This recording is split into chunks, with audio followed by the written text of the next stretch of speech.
All right, shalom, shalom. We're going to start off by giving all praises, honor, and glory to Yahweh, by Hashem, Yahweh Chai, by Hashem, Rakah Kodash.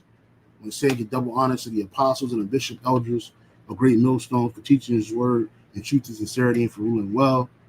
Salutations to the elect across the four corners of the globe who are waiting patiently for the day of salvation, the day of our redemption.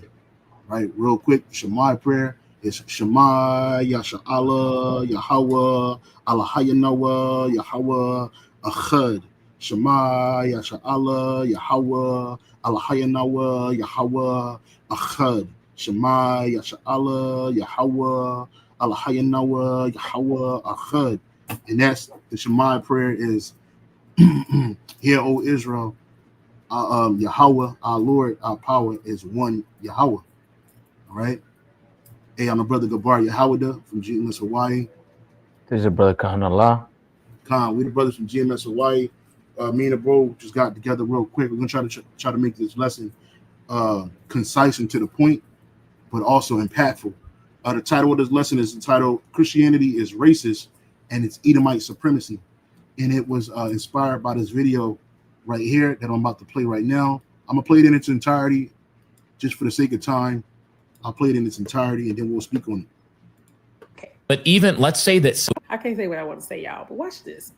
Okay. But even let's say that somebody was coming into our church and they're black, and would they be eligible for membership in our church? Yes, they of course they would. They'd be eligible for membership in our church.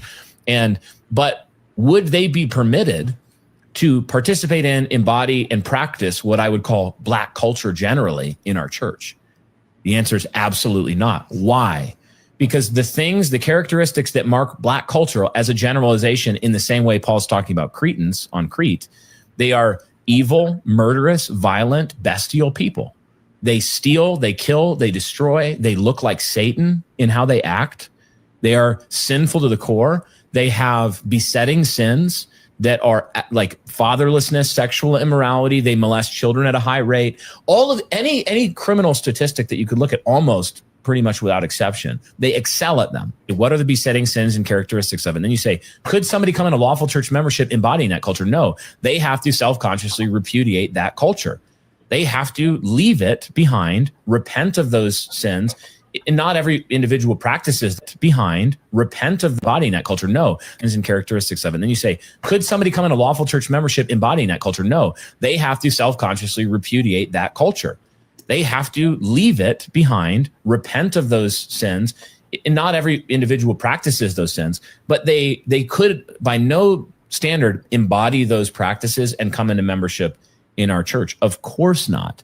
So when we make this generalization, one of the purposes of it, one of the points of utility for it, is for black people who do not embody that culture to repudiate it, hate it, and also for policymakers to make the kind of political movements and in terms of law and order that would usher in the change over time of that culture. One of them would be something like, I tweeted about this, the law of Moses in Deuteronomy 21 concerning a rebellious child. The law was that if you had a rebellious son, you have a child they're coming up into their manhood, and they're rebellious, they don't listen. He lists some characteristics, and even though they're disciplined, they will not turn. He says the fathers to bring them out into the town square. This is a rebellious son, and then they stone him to death. They kill him. And an armed robber would certainly be one of those. Oh, absolutely. Armed robber, all the ghetto violent culture. Crime. Basically, take ghetto culture, it would describe this to a T. If you did that over 3 generations, how much violent crime would you have in the 3rd and 4th generation? Much, much less. And the Most High gonna kill, and the Most High is gonna destroy you. Fucking it's coming into our church, and they're Edomites are the worst people on the planet Earth. You're a bunch of liars. You're deceitful.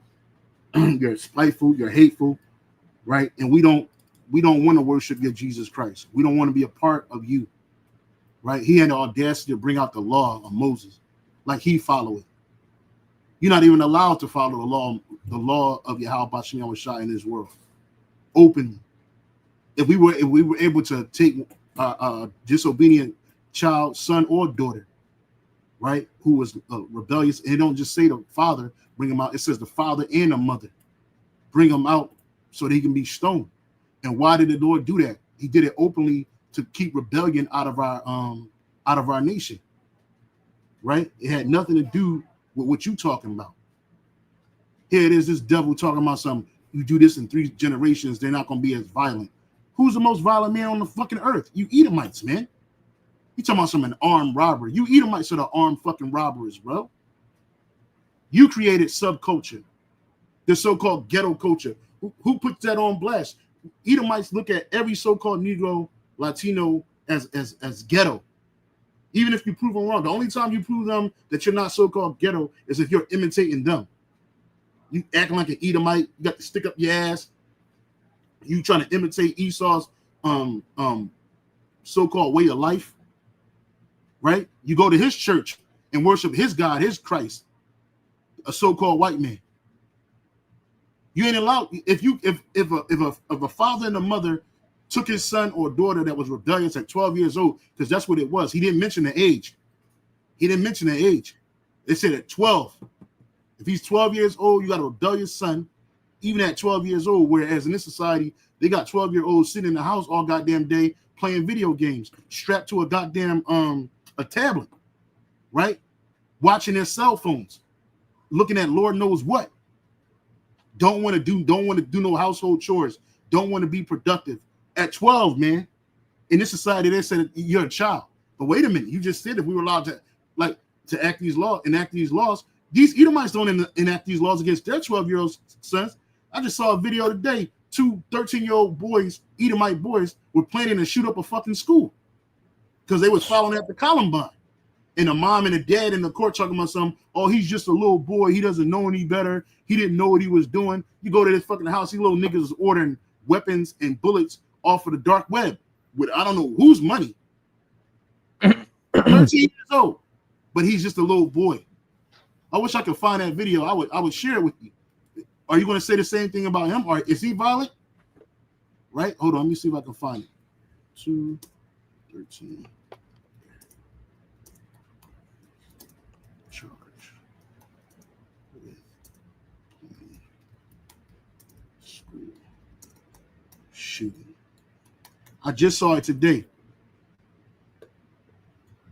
Right? 13-year-old boy with school shooter ideations found with collection of guns. 13. Yeah, here it is, bro. Here it is. The Wadi Al-Bashir outside. This the violent man. This the real violent man. Real violent man. You talk about our people, ghetto culture. Fuck you, man. Ghetto culture. You think anybody that look like a so-called Negro is a ghetto, comes from a ghetto culture? It's like you created hip-hop. You didn't create hip-hop, but you created the mechanism to commercialize so-called hip-hop in the most degenerate form of hip-hop. You did that shit. But you ain't going to say that about these little niggas. These are the real niggas right here. 8th graders charged, this is like 4 years ago. 8th graders charged with planning mass shooting. So these little niggas are 17 right now. 17 or 18 years old right now. Charged with conspiracy. These teens are charged with conspiracy to commit a mass Columbine-style school shooting. Connor Pruitt, 13, and his 14-year-old buddy Philip Bird were allegedly planning to target their middle school in Lehigh Acres, Florida. The arrest happened after an 8th grade teacher got a tip from a student at the school that one of the boys had a gun in his backpack. When the backpack was open, no gun was. Come on, man. Hey, slack it, bro. Slack it. Shit, man. Found, but police say there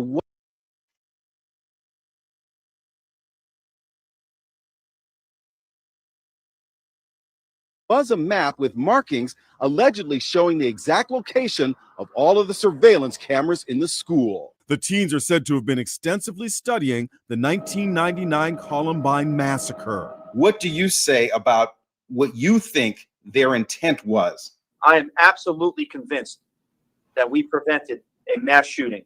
The 2 suspects have been surfing online, trying to buy guns on the black market. They researched thoroughly Columbine. They were inspired by Columbine. Deputies searched their homes and found ammo, shotgun shells, knives, and other weapons. Philip Bird's mother, Carrie Tuller, broke down in tears during their appearance in court on Sunday. He's just a little boy. I didn't think this was really serious. I spoke with Carrie and stepdad Chris today. Carrie, how are you convinced that your son was not about to carry out a mass shooting? My son is no monster. He would not have hurt anybody. My niece goes to the school, and he sure as heck wouldn't have hurt his family. These little demons. Little demons. These are the real criminals. Student at the school. These are the real monsters. These are the real thugs. These are the real niggas right here. And these little niggas is grown men. In the scriptures, they would have been put to death. You plotting to murder people? Oh yeah, you gotta go. Automatically. Right? There gotta be something ahead. The Lord probably would allow them to get it off just so he can put them to death. Right? These little niggas ain't going. Are these little niggas going to work? Are these little niggas contributing to society in a positive way? They're trying to take people out. Supposedly. Right? But we don't hear nothing about this. Yeah, he's just a little boy. He's no monster, says every mother who's in denial that their kid is a psychopath. That's right. Yeah. He's 14, clearly knows what murder is. Yeah, and that's why he's supposed to get put to death. Get him off the earth, man.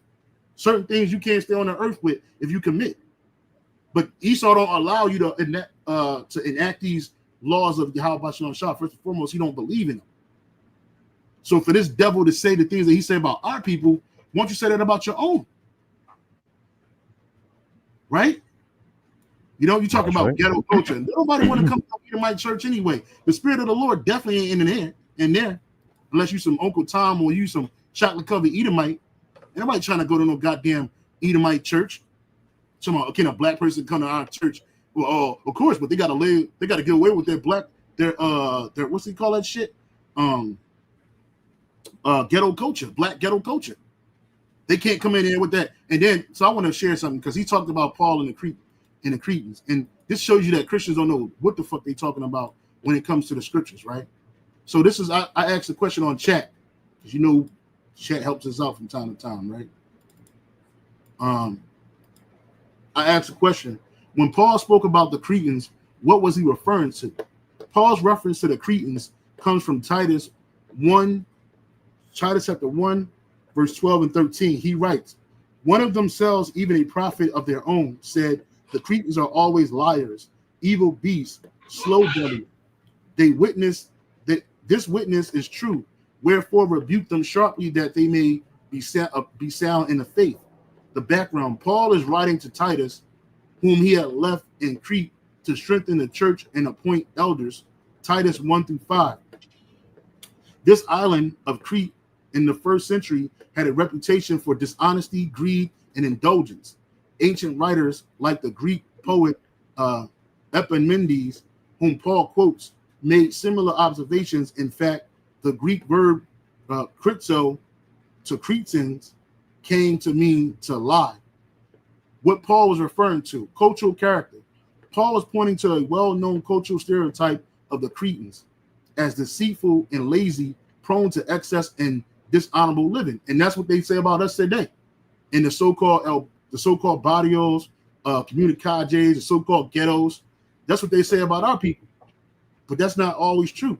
False teachers. In the context, Paul was warning Titus about the false teachers and corrupt influences among the Cretans who were disrupting the churches with myths, commandments of men, and greedy motives. So just like in any organization, you have people that come in with nefarious purposes. And that's what you was having, because you had Israelites dwelling in Crete who woke up to the truth, who came back to Yahweh Shem Shai, to the nationality, followed the Messiah, teachers of the Messiah, right?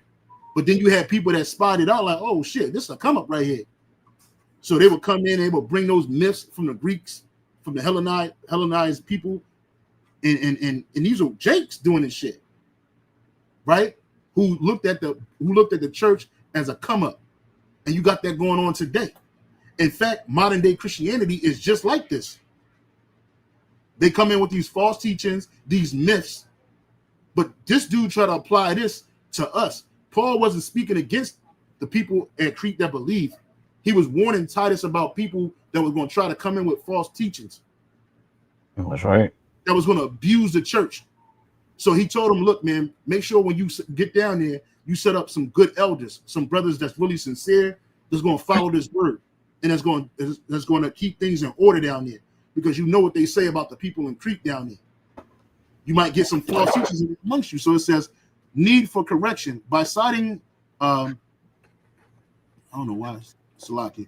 It says need for correction by citing Epimenides. Paul was saying even their own people admit this tendency, and it is showing up in the church. Therefore, you must be firm in correcting them. Deeper understanding. Paul was not condemning every individual Cretan, but acknowledging a cultural reputation that was affecting the Christian community there. His purpose was pastoral, to protect the faith of the new believers from being corrupted by lies and self-indulgence. Because you had Jake coming in telling you that, oh man, look, man, we got this truth, man. You can do whatever you want, man. You an Israelite, bro. Hey, we good. We gonna be saved anyway. You straight. You had niggas lying like that, bro. It says the broader point is that the gospel calls people out of their cultural. I'm sorry. Paul was not condemning every individual Cretan, but acknowledging a cultural reputation that was affecting the Christian community there. His purpose was pastoral, to protect the faith of the new believers from being corrupted by lies and self-indulgence. The broader point is that the gospel calls people out of their cultural sins and into a sound faith of godly living. And that's what we're doing. The things that you call culture today, subculture, above culture, it does nothing but perpetuate sin and iniquity. So we calling our people to repentance. And, hey, look, bro, the way you're living is in enmity with the Most High. But this is how you follow the Lord and get closer to Him, by keeping His commandments. His commandments are not grievous. By calling on His true name, Yahweh Bashim Yahweh Shai. Right? We telling you that, hey, bro, you're an Israelite. This is the Israelite culture. This is what we supposed to be doing. Every Israelite man is supposed to be fearing Yahweh Bashim Yahweh Shai.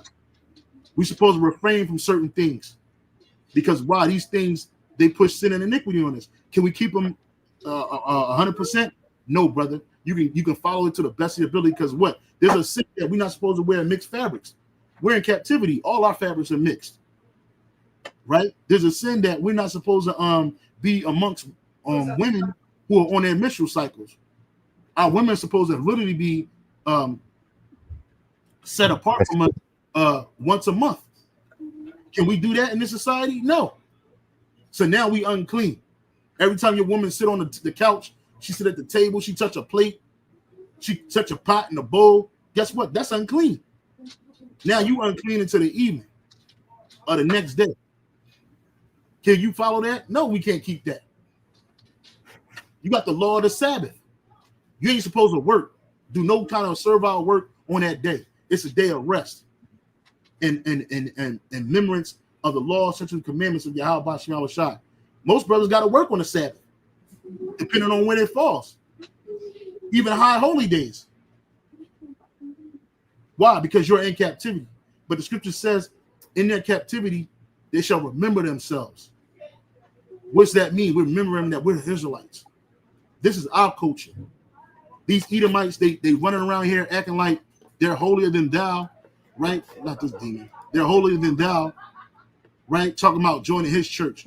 He's already has a bias that cannot be erased, because in his mind, anybody that's a so-called black man or woman, they got ghetto culture in them, and they can't be over here. He said this nigga, he's a real nigga. He said that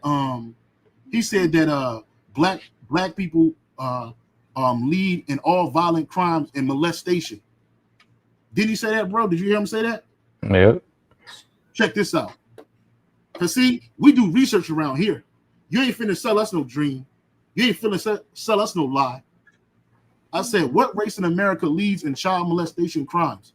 Statistics from sources such as the United States Sentencing Commission, or the USSC, and the Rape, Abuse, and Incest National Network, or RAIN, show that the majority of child sexual abuse offenders are white. However, this does not mean that white Americans are more predisposed to these crimes. The reason behind these statistics are complex and disproportionately higher or lower numbers in any one racial or ethnic group can be influenced by multiple factors. So I looked at it right here. Statistical breakdowns about race. Based on data from the USSC and RAIN, the percentage of child sexual abuse offenders by race breaks down as follows. Number 1, white. 55.1 to 57.5% of people that molest and sexually abuse children are white people, particularly probably white men and women. You start to see an uptick of these Edomite teachers that look kind of young going into these schools, substitutes or even permanent teachers, sexually assaulting their students. But you don't see that on the news every 5 minutes. You see Shaniqua getting in the fight, stealing from the store. You see Raymond and Jorge shooting each other up. Because news is extremely biased and it skews the mindset of people. It indoctrinates people. It says blacks commit 13.9 to 27% of sexual crimes. Hispanics 11.8 to 15.2. Native Americans, you see the Israelites are underneath of the white man. Native Americans 12.1 and 13%. So it says additional resources are for understanding child molestation, rape, abuse, incest. National Network provides statistics on perpetrators of sexual violence based on data from national studies. So this is a national study that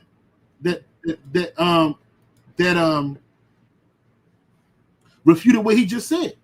And you know why he says what he said? Because he has racial bias. He's a fucking liar. Right? Habakkuk chapter 2, verse 15.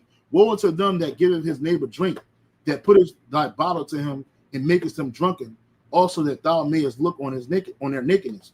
You got it, brother. You can break it down. That's right. And as we were going into, well, even that example you brought up of Paul and the Cretans, who was the rulers of the empire during that time? It was Esau, right? The scriptures say that as the ruler of the people are, so are the people. Probably paraphrasing. That was the culture that Esau put out there, man. And likewise, in today's day and age, Esau conquered our people. He came out here to the Americas, colonized the Americas, brought Judah into slavery. And what he teaches, he taught us his ways. The way that we view the world is through the wicked lens of Esau, man. This is what he taught us, to view everything in his eyes in wickedness, man. You see, while he keeps certain you can say quote unquote good things only for his people, he teaches us what? Everything wicked, man. These subcultures that our people are into now, they were taught to us or pushed amongst our people through Esau, man. So that's part of him putting his bottle, to drink unto his neighbor. Who is his neighbor? The Israelites, man. So that he could what? Look unto our nakedness, which is us being without righteousness, without Yahweh Hashem Yahushua. He literally beat our heritage out of us. He taught us, Elder Apostle Tahar says, plantation Christianity, man, to obey him, and what he teaches, wickedness, man, idolatry, all of these things. And little by little, it got worse, because it went from chattel slavery, the colonization, into destroying our minds, to the point that now our people are in autopilot, destroying themselves, but following after the ways Esau, taught us, right? Real quick, if I could read this little paragraph that we read earlier. I put, how did subcultures in America for blacks and Latinos come to such popularity? Examples: gangster culture and narco culture. The rise of gangster culture, particularly within Black American communities, and narco cultures, particularly associated with Latino communities, to widespread popularity in America is a result of a complex mix of historical, socioeconomic, media, and cultural factors, which again, who's in control of all these sectors of society? Esau, right? It says the subcultures didn't just emerge out of nowhere. They involved Shalaka, they evolved as expressions of survival, resistance, and identity in response to systemic oppression, poverty, and marginalization. And again, Esau put our people in such a low state. He destroyed our economies in the countries. Or every time Jake, at least here in Babylon the Great, or Judah, always had communities where they were coming up. And what did Esau do? He destroyed them, man. And then what he pushed to the forefront? He pushed gangster music, or drug dealing, or all this destructive culture, which ultimately keeps our people in a low state, man. But not all of our people are like that. And the ones that have adopted that way of life, they adopted it from who? From Esau, man. It says, well, that was pretty much it for there. Well, actually, I had a quick precept too to go along with that. In the book of Psalms 140 and verse 4, it says, "Keep me, O Yahweh, by Hashem Yahushai, from the hands of the wicked. Preserve me from the violent man who has purpose to overthrow my goings." And this goes hand in hand with the book of Habakkuk, that precept you just read, because what is Esau trying to do, especially towards the Israelite man? Destroy them, man. Overthrow our goings. Our goings, as the scriptures say, our purpose is to what? To fear the Most High and to keep His commandments. But Esau's trying to do everything in his power to keep us away from the Heavenly Father, man, because he knows that once we come back to our power, it's a wrap for His kingdom, man. Yep. The brother 12 Tribes of Israel posted Proverbs 16:29 in the AMP.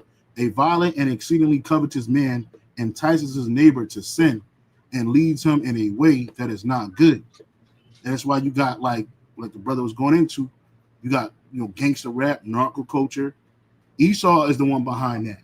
Jake don't run the multimedia companies that push that shit out there like that. When hip hop or so-called rap first got invented, it was people talking about the harshness of living in the places they were living, the ghetto, right? And then it turned into party music, right? Then it turned into gangster music, which this music entices you to kill each other, to rebel against the authority, to kill each other, right? Why? Because Jake was speaking from a point of view where they were being overly policed in these communities. At the same time, drugs and weapons were being pushed into these communities so they can kill one another. Right? Most people, when they talk about the drug wars, they kind of focus on crack because that's when the drug wars started in the 80s and the 90s. But they don't tell you that it was Esau that put crack in the communities, right? Using these so-called drug kingpins who are being propped up by these government agencies like the CIA, right? Who was funneling hardcore drugs because the end result was that they were going to put most of these people in prison. Right? They were going to incarcerate you so-called Negroes, Latinos at an exceedingly high rate. Why? Because they were going to privatize prisons, and private prisons make money. Right. And at the end of the day, it was all about a profit for these people. It wasn't about controlling the crime. They set the parameters for it. Like I always say, it's like a lab experiment with mice. You put certain mice in a certain environment. They actually give them crack and all kinds of drugs, heroin, fucking PCP, LSD, just so they can see the reaction of it. Even though these are two different species, a man and a mouse, but they say, look, we could do it to them. Let's do it to these humans, and watch how they react with one another, and let's isolate it within their communities. Right. So you had before you had crack, you had heroin, right? Opium. Like they had the opium, and all of this shit came after the civil rights era. After the civil rights era died down, right, and they killed off most of your so-called puppet leaders, right? They wanted to stop you. So what they do, they pump your neighborhoods full of drugs. Prior to that, you had whole families particularly in the so-called Negro communities, whole families. By the time drugs and all that other shit enter into it, right? Then you had single families now, broken families. So it says a violent and exceedingly covetous man. Who is that? Esau Edom, the so-called white man. He enticed his neighbors. Who are his neighbors? We are. We the ones that was around him. To do what? To sin. Everything in this society sets you up to sin. Matter of fact, real quick, let me share this right here. They set degenerates up like this.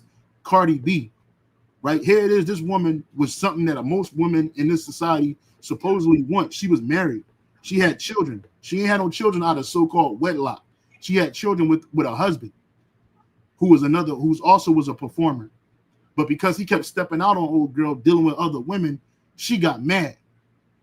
So she filed for divorce.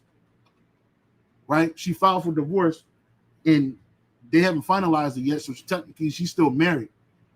She filed for divorce and got knocked up by some football player who got multiple so-called baby mothers. He ain't married to none of them bitches.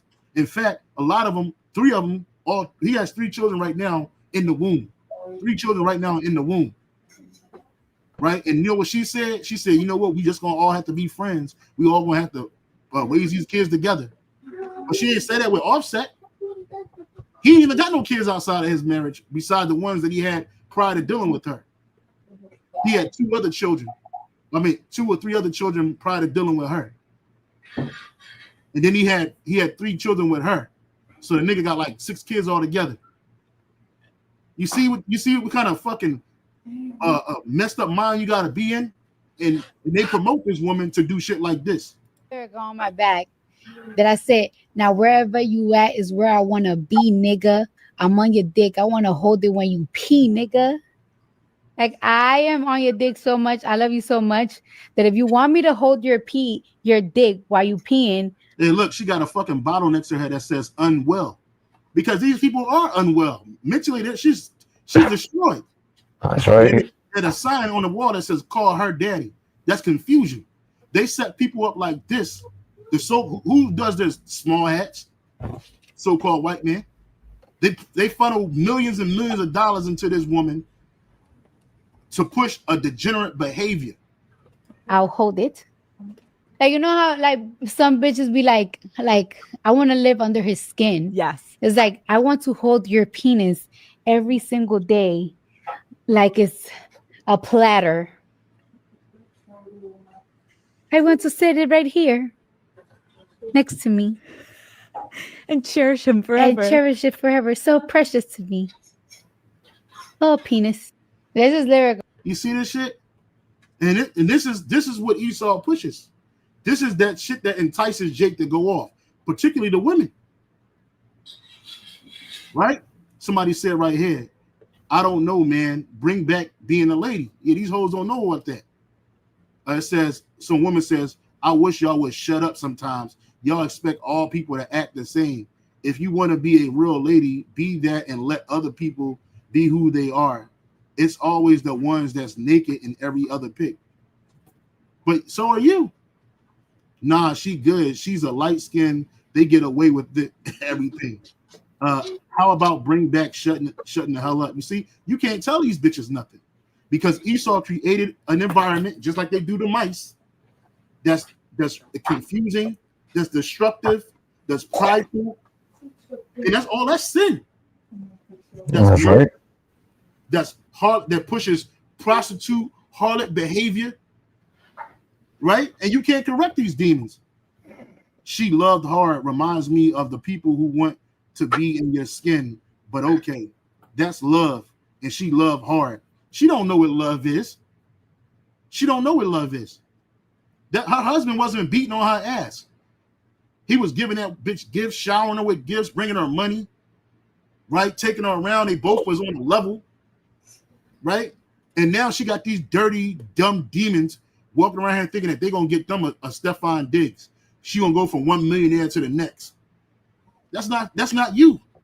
Sorry, sweetie, that's not you. You're going to be in a hood with Ray, Jose, the same kind of class of people that you grew up with. That's what you're going to stay with. And you're going to continue to destroy yourselves and your so-called communities because Esau sets you up to do this kind of shit. Somebody said, I hope my daughter never looks up to her. Exactly. I don't want my child to look up to them. I got daughters. Me and his brother, we got daughters. We don't want our daughters looking up to demons like this. Are you crazy? For real. I said, real talk, too late, and your lady must not like you because this is normal. It's not normal. It's made to be normal because they take a small percentage of you so-called Negroes and Latinos, Native Americans, and they prop you up to push out this degenerate bad behavior.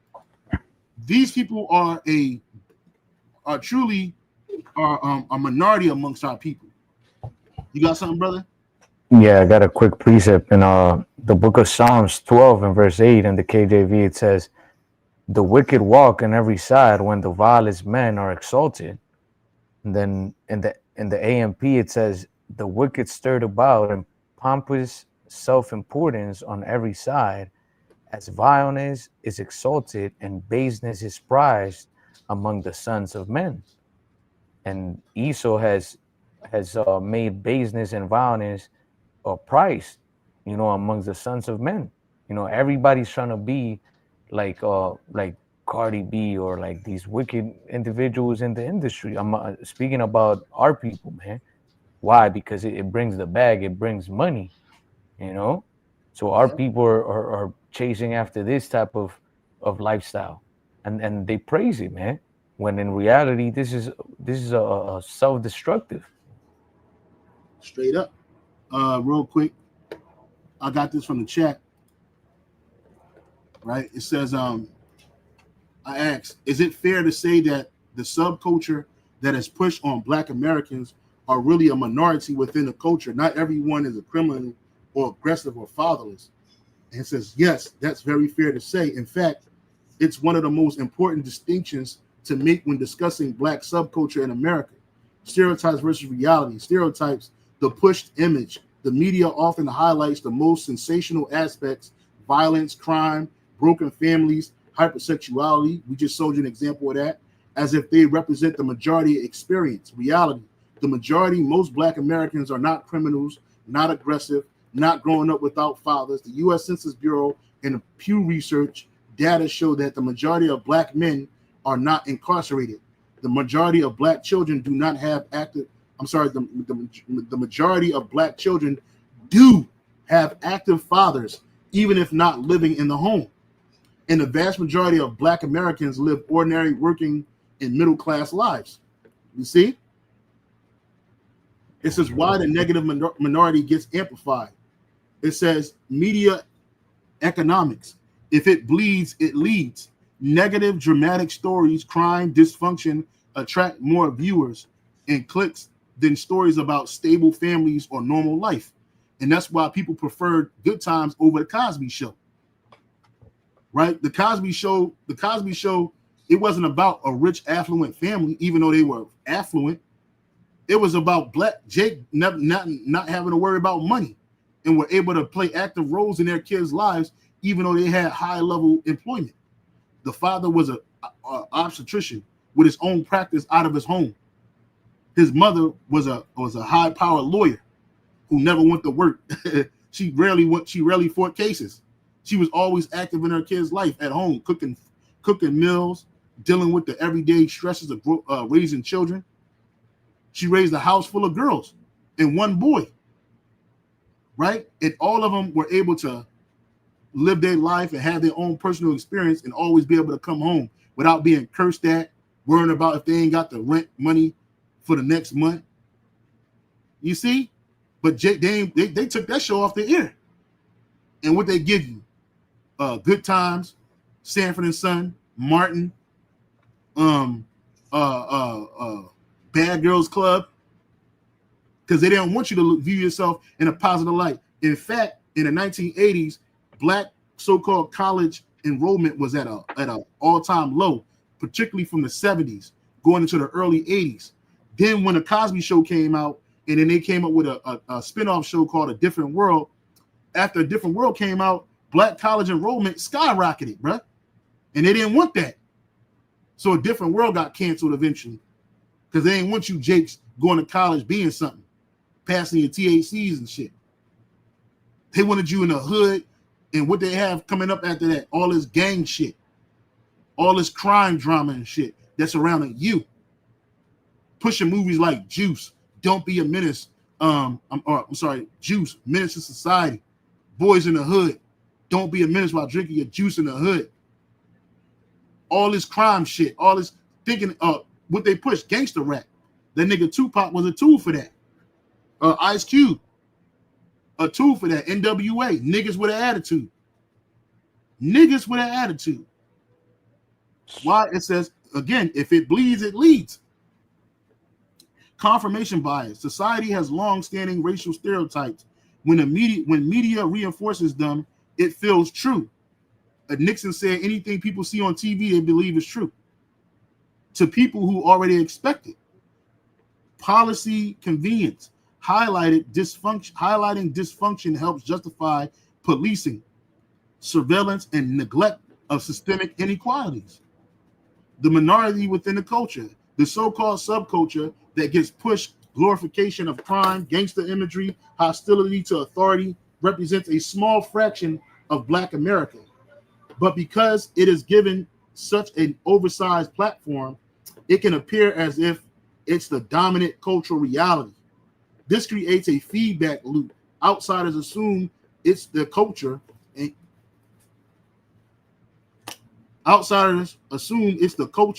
and young people inside the community sometimes adopt it because it seems like the only narrative of Black identity available. That's why you see all these little niggas running around calling themselves YNs, walking around with ski masks and dressed in black, looking like little demons, acting like demons. Right? So it gets over saturated into the media spotlight, and so people assume that this is how everybody is. Give me Ezekiel 9:4.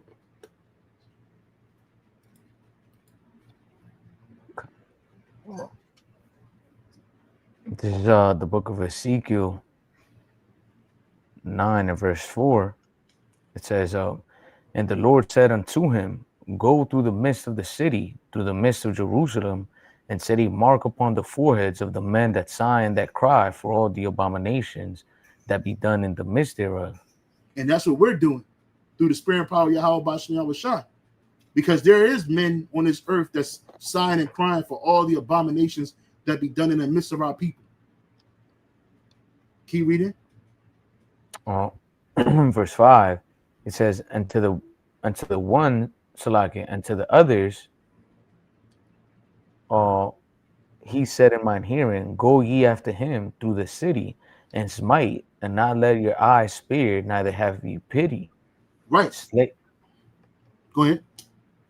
Slay utterly old and young, both maids and little children, and women, but come not near any man upon whom is the mark, and began at my sanctuary. Then they began at the ancient men which were before the house.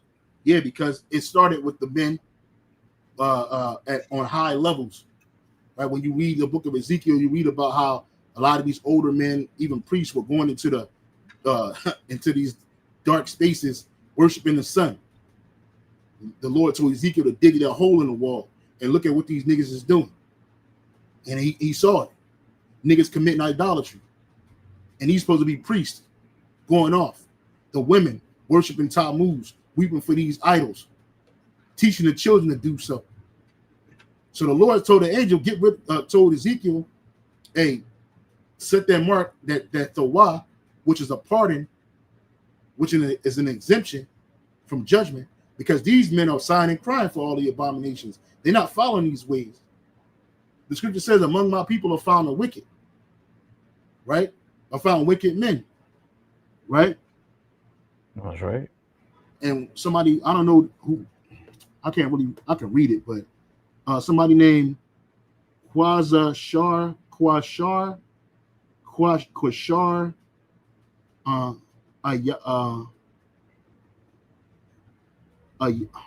Awab, Yashash, He says, Shalom apostles. We're not apostles, brother. Even though the word apostle means sent forth, but we're brothers, bro. We're brothers, man. We brothers. We're just brothers, man. Okay? The apostles and the bishop elders, that's their title. We're teachers and prophets, okay? Yeah, but like the brother said, drill music. And drill music, what? They show you that something happened. We had a whole bunch of viewers. Now there's only 5 people. Anyway, it don't matter. We're about to wrap it up anyway. Drill music, that's witchcraft. Rap music is witchcraft. Down it says nobody's watching. So Esau must have shadow banned us, bro.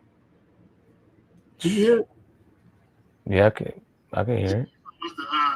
Yeah, it's like one person watching. So something must happen that they just took all the viewers off, man. It was like 16 people on there. Now there's nobody. There's like one person. So I don't know what's going on. Maybe something's happening that we don't know about. Something's happening. Psalms 119 and 136. My eyes weep streams of water because people do not keep your law. Exactly. Because not keeping the law is destroying our people. Where you had that Edomite, he had mentioned the law of Moses, the law about the rebellious son. But we're not allowed to push those laws here. If we try to enact any of these laws, such as commandments here in this world, especially those concerning death and life, we'd be put in jail. Yeah. If we were allowed to enact a law that if a man commits adultery with another man's wife, and we put him to death, we're gonna go to prison for that. That happened every day. If we burnt our daughter that played the harlot, because we're priests. Right now it says 0, now it says 1, then it said 5. I don't know who's watching. We're priests. We go to prison for that. You know what I mean, bro? So come on, we can't exact these laws, statutes, commandments down here. Not the way we supposed to in righteousness. And you got it, bro. I was gonna say, and it's crazy because he mentioned so-called black culture, and like we were going into this is a result of what? Of ultimately, Esau pushing that subculture upon us. And even if they didn't, if our people didn't fall into that subculture of gang banging or narco music, what are we following after? We're following, or not us, but speaking as our nation, the 2/3 of our people, what are they following? They're following after the ways of the heathens, man. Which ultimately is destructive in itself for them. He has a problem with so-called black culture, which is what Esau gave our people, man. That's not our culture. Our true culture is what Yahweh Hashem Yahushua gave us, our true heritage. And even us coming back into our true heritage is a problem for you, So Jake is a problem for Esau regardless, showing you that these devils really hate our people, man.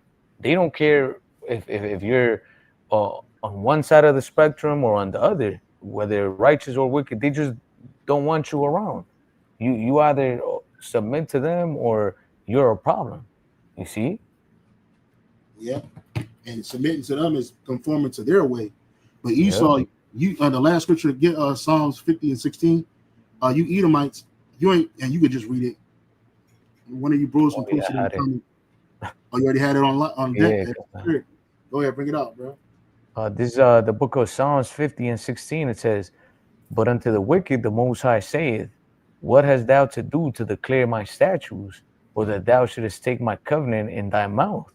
Yeah, what you got to do with that? You don't keep the Lord's law, statutes, and commandments. Hey, look at this nigga's haircut. He lined up, right? But he's some type of Christian. He's supposed to tell you what it said that we had something called besetting sins, right? Besetting sins or besettings. What are besetting sins? Besetting sins is a persistent and deep-rooted pattern of sin that someone struggles with frequently, often due to temperament or habit. The term, which comes from Hebrews 12 and 1, describes a sin that clings so closely or hangs on us, making it particularly easy to fall back into it. Examples include pride, lust, anger, laziness, or dishonesty. which individuals may try to manage or rationalize rather than fully overcome. Right? But you Edomites, you're the man of sin. All sin stick to you, nigga. You commit sin like flies eat shit. You love it. You the man of sin. That's right. Yet you want to try to make yourself the model for dignity and integrity and honesty. When you're the devil. The reason why you're here is because your forefathers stole this land from the children of Gad and Reuben and Issachar. Right? You took stolen land and took it to yourself. And then what else you do? You oppress the children of Israel. You put them in captivity, slavery, right? Wage slavery, chattel slavery, sexual slavery. You did that. And then you want to try to hold the Bible to you like our people got to come amongst you. We don't want to be amongst you. Not the men that truly worship Yahweh Bashim Shah in spirit and truth. So what do you got to do with this Bible? Bring it down again. Bring it out again, bro. Psalms 50:16, it says, "But unto the wicked the Most High saith, What hast thou to do to declare my statutes, or that thou shouldest take my covenant in thy mouth, seeing thou hatest instruction, and casted my words behind thee." Yeah, and then when you read it in the NLT, it says you treat the Lord's words like trash. Right? You don't keep his law, statutes, commandments. If you did, you wouldn't have homosexuality, lesbianism. You wouldn't have pedal rings. And who runs those pedal rings? You Edomites. Starting with the tribe of Amalek. You're the ones that lead the world in violence. You wear violence as a garment. You don't talk that shit, talking about how people are liars and thieves and they just have this. But not having a father in the home is part of the curses, nigga. So it shows us that we're living the prophecies.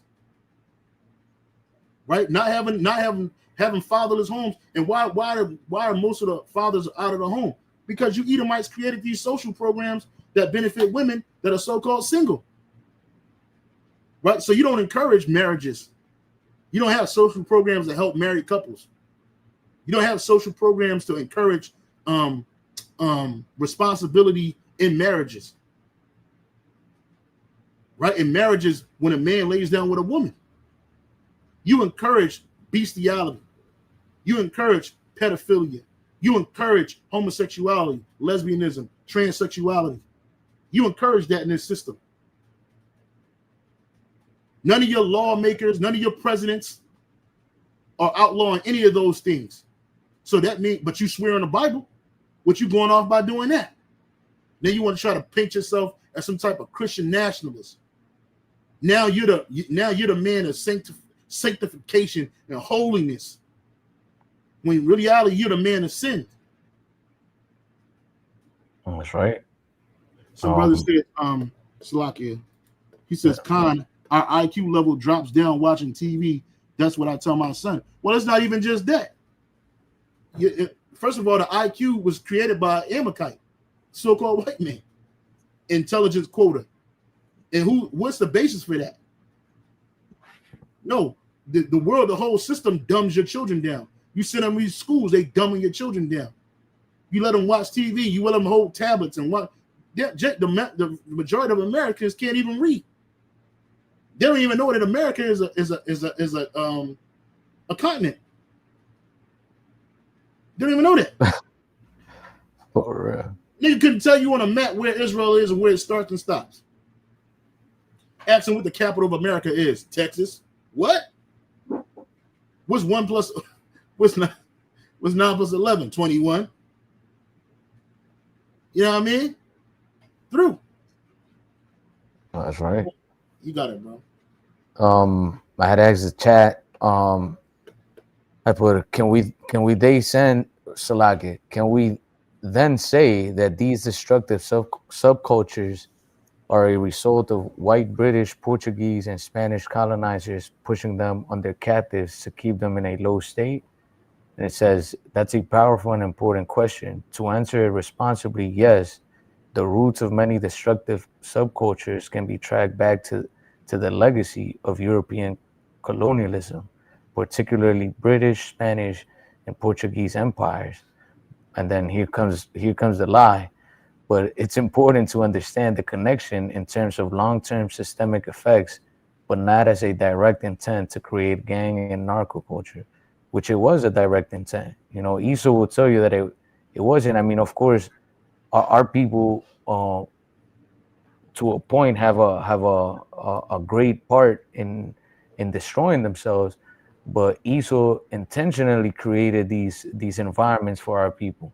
I don't know if you, I mean, you mentioned the experiment with the rats, and how I believe is the same one I'm about to describe, where they put the rats in like these bad conditions, and then they put the drugs, and the rats just keep going to where the drugs are, and then they put rats in a nice environment where they have trees and food, good food and water, and then they put the drug also in that environment, and the rats don't go to the drug anymore because they have a better environment.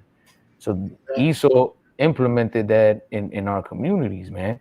This is why when you go to the ghetto, there's no trees, you don't see landscaping, everything is just like depressing. You got liquor stores, tobacco stores, like a It's bunch of dark. wickedness, man, that It's keeps us dark. in a low state. It's dark and it's loud. It's dank. It's underfunded. That's right. I was gonna play a video, but just for the sake of time, we had this one guy. He was talking. His name Thomas Sowell, and he was speaking about how like children that grow up in Germany didn't have children of black GIs and American GIs that were left in Germany, that they feared their IQ was on the same level as any average German child, white German child. And Thomas Sowell said because they didn't have subculture, right? They didn't have gangster rap, right? They didn't have this constant whorish culture being pushed on the youth. They didn't have a constant violent culture being pushed on the youth. So they weren't being dumbed down. They were getting the same higher level education that any average German child would get. But in America, you got to fight in order to make it out of this shit, brother, you got to fight through the subcultures just to get to above culture. And even still, you got to fight. You see? Because the dominant culture in America is run by the Edomites. So brothers say Esau is the epitome of debauchery, excessive self-indulgence, and sensual pleasures, such as sex, drugs, and alcohol, often to the point of being considered immoral or wild behavior. Because Esau is the wild man. You see? The scriptures say he's the basis of all men. He is the basis of mankind. All right? That's all you had, brother? Yeah. All right, let me close this out then, brother. Hey, so with that, Akim, we hope that, you know, this lesson was edifying. Again, all praises, honor, and glory going to the Heavenly Father, Yahweh, by Hashem Yahushai, by Hashem Kadash. Double honors to the apostles and the elders. I greet most on a peace salutation to all you Akim out there pushing and defending this gospel throughout the four corners of the earth, as well as to the believers in Yahweh, by Hashem Yahushai, the men as well as the women, the hopeful elect. Hey, shalom, till next time. Hey, shalom.